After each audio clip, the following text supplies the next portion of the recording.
Alrighty, how's it going? Jonathan here with Boston Collectors. Today we're excited to introduce a long requested series.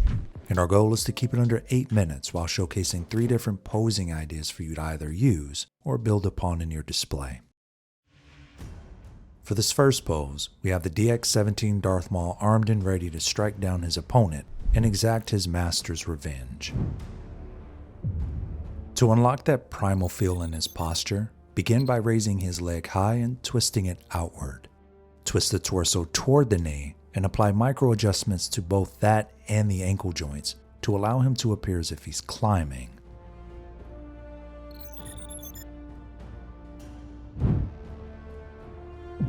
Next, we'll need to anchor his pose on the opposite side of his body. Bring the butterfly joint in the shoulder forward. Twist the arm ever so slightly by pointing the elbow away from his body. And lastly, a slight adjustment to the wrist peg for a wider range of articulation. With the critical parts of the pose out of the way, we'll need to stabilize the pose one last time in his right leg. A subtle bend in the knee and ankle will do the trick. And for his other arm, we'll bend and bring it back slightly.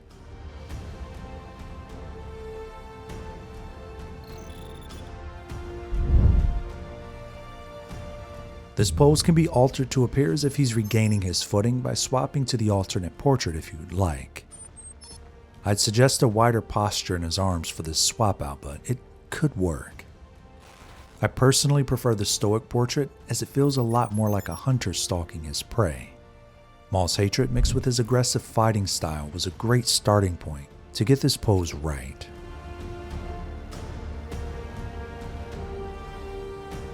This next pose is inspired by Obi-Wan's iconic stance, but with a different level of ferocity. After knocking his enemy off balance with the Force, it allowed his next strike to be his last. Beginning with the arms, we'll need to use the double jointed elbows and the butterfly joint in the shoulder to bring his lightsaber in closer. After articulating both segments, adjust the wrist peg for more of a lifelike appearance.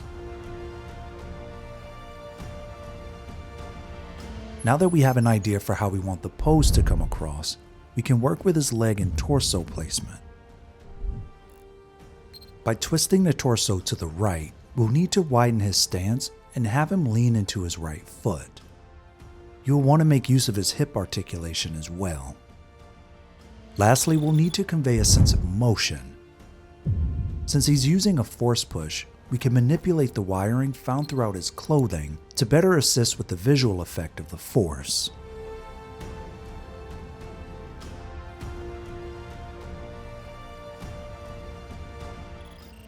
Darth Maul is a rage-induced fighter, and he conveys that with his facial expressions during his bouts. This pose was meant to be used in unison with the screaming portrait, but you can swap to the stoic expression if you'd like. While this pose was meant for the double ignited saber, you can get away with one side being ignited to save a little bit of space.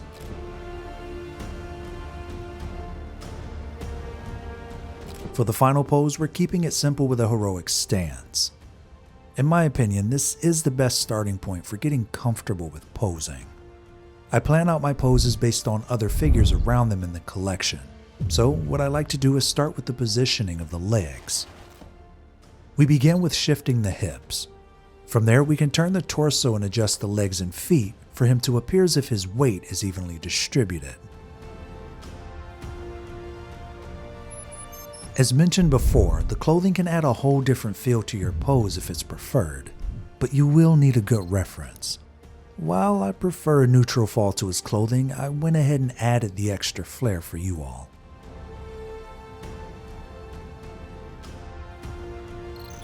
Now that we have the foundation of the pose set, we can adjust the top half of the figure. Begin with positioning the butterfly joints in the shoulders. Straighten his back, and adjust the wrist joints for a wider range of articulation. From there, it's small tweaks throughout the body to make the pose look better for your collection. This pose was created for the stoic expression, so adjustments will need to be made to suit the screaming portrait if it's preferred. And there you have it, 3 poses for your DX17 Darth Maul. These can be used for the DX18 as well, but the neck articulation isn't quite the same. I also didn't want to recreate poses, because the fun for me is coming up with unique ideas that we don't see anywhere in the source material. If this is a series you all would like us to continue, like this video and subscribe for more. In addition to that, feel free to share any ideas for the next figure you all would like to see. And with that, this is Jonathan with Boston Collectors. We'll catch you next time.